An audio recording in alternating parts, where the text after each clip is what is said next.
Welcome to I Said What I Said. I'm Brad Wakai. That's Tyson Gentri. 2 down, 3 to go in our conference tournament previews. We're doing a little different than everybody else. Everybody's going to come in, break down the games. Who's going to win? I mean, we got none of this. Well, if this team gets, well, yeah. And if this, that, no, here's the teams who we think are actually going to win. We just broke down the ACC. We talked about the Big 12. Those tournaments are now going on as we shift to the Big East tournament. And Tyson, I don't know how many teams that we actually think have a realistic shot here. So I have 3 that I think could win: St. John's, UConn, Xavier, which I think might be interesting for some people. Who are the teams that you think can win? I have St. John's, I have UConn, and I have Villanova, and not Xavier. And neither one of us have Creighton. We don't have Marquette. Maybe you can tell who we've picked in previous tournaments. Now that's gone for us. But the reason I put Nova on here is they beat St. John's, they beat UConn, they beat Marquette. Like, they've won some of these big conference games. UConn it's March, man. And like, would it surprise you if Danny Hurley just rips out an FU run from hell, and nobody scores more than 40 points on UConn as we go through this conference tournament? And then for St. John's, where is the Big East tournament being played? That'd be Madison Square Garden. Have they lost a game at Madison Square Garden this season? No, I don't believe so. Yeah, this is like, they haven't played in the Big East title game since 2000. Would be the first one in 25 years if this team can hold on to make it there. And it hasn't been like cakewalks, like their home record being undefeated. They've been taken to the wire a couple of times, but they found a bunch of different ways to win. And they're coached by somebody who's had a little bit of a success when it comes to these tournaments.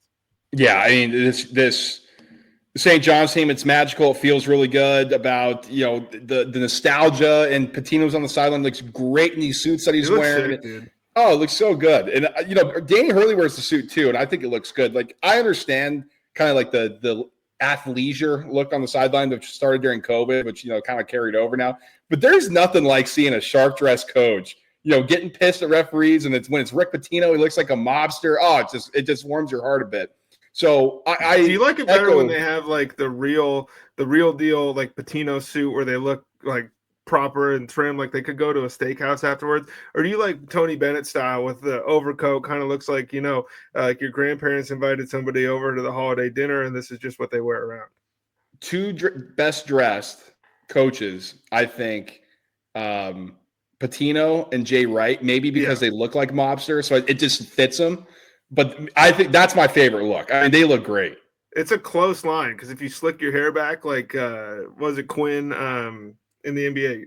Dude with the long Quinn Snyder? Yeah, if you look like Quinn Snyder, a little bit long pinky nail, then you're not in the right gloves. No, then you're in trouble. Then you're in trouble. But no, I tend to agree with you with St. John's. They're a really good basketball team, really well coached. We all know that. Tyson, I will say, I'm a little scared about their offense. That's the one thing that gives me pause when we talk about the Johnnies.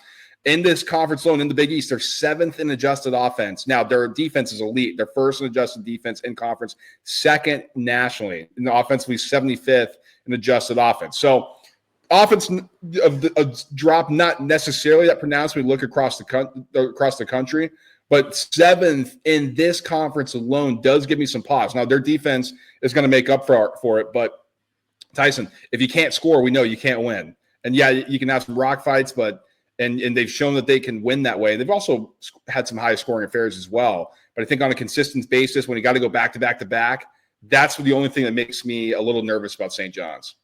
I'm mostly invested for the storyline because like round 1 and 2 of the NCAA tournament is in Providence and then they're in Newark. And if this team doesn't have to get on a plane for a month, I don't care like what the offense looks like. Nobody's scoring the basketball. But that is a valid concern to bring up, especially in this conference. Like I have Villanova and UConn, you have UConn and Xavier. And I think all of those teams like have that ability to win that defensive battle in common.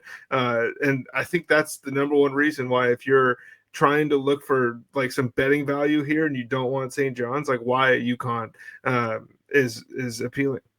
Yeah, I mean, for me, why UConn's appealing. And Tyson, normally I'm breaking a big rule here. I got to admit to you. I mean, I hate teams with bad defenses in March.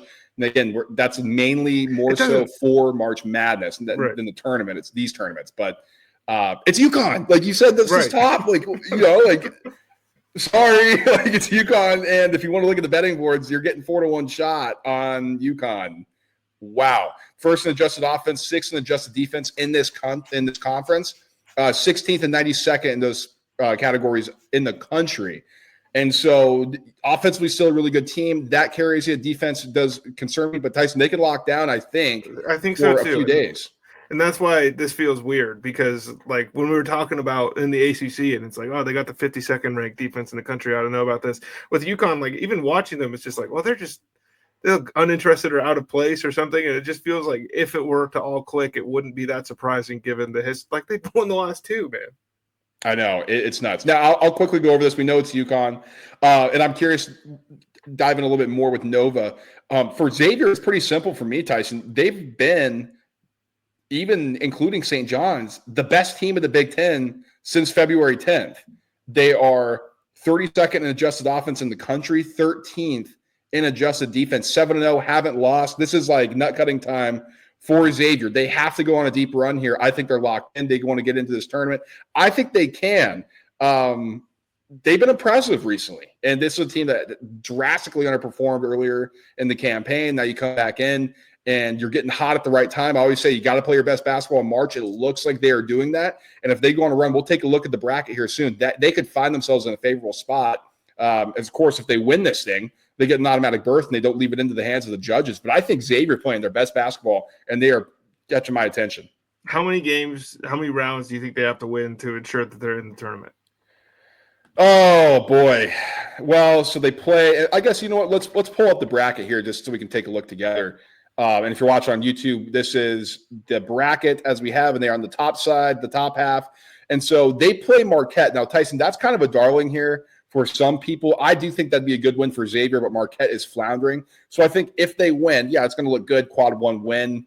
But the rest of the way here, we think St. John's is going to be in the semis. Boy, that would be a huge win, right? Xavier knocks off the Johnnies. They're in the championship game. I do think that would have them in. So based on this bracket, that'd be 2 wins.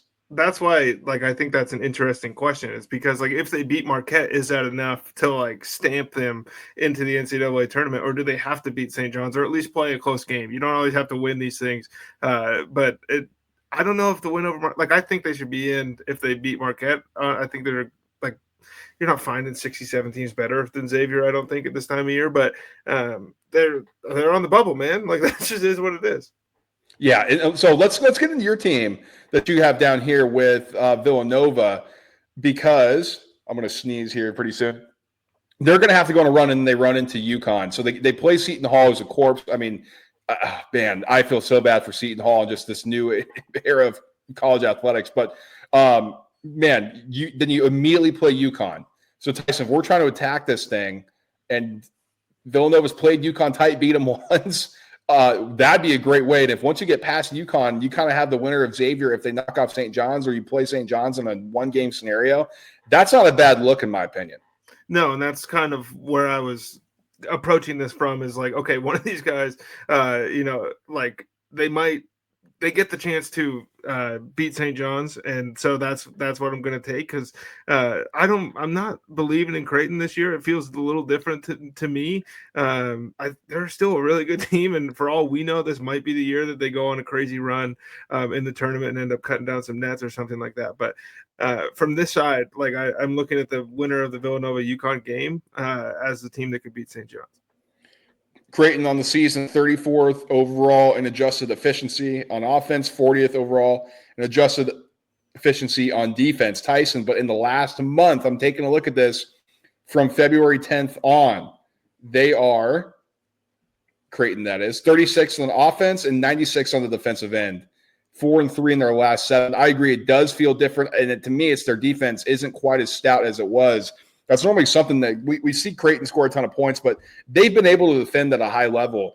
I don't see the same thing this year, and so I'm with you. I'm not getting sucked into Creighton, and same with Marquette. The fact that they lost to St. John's at home was like, okay, I'm way out on this Marquette team. That was ridiculous. I agree. Plus, it's that time of year where like we're waiting on the massive Marquette injury that blows up all my bets. Oh, that would be unfortunate, especially if it's the Cam Jones, because, I mean, he's doing everything he can to put that team on his back. It's crazy. That guy is really good. They think he can play at the next level potentially. But so, 3 teams here.